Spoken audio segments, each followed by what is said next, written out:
saya perawat pencegah infeksi di Rumah Sakit Ashifa. Dalam video kali ini, saya akan menjelaskan tata cara batuk efektif. Yang pertama, kita menggunakan tisu atau sapu tangan.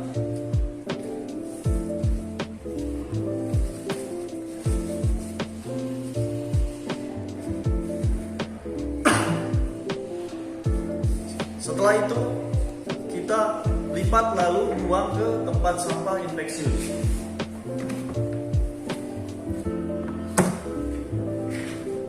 Yang kedua, jika kita tidak menggunakan sapu tangan atau tisu, kita bisa menggunakan lengan di baju kita.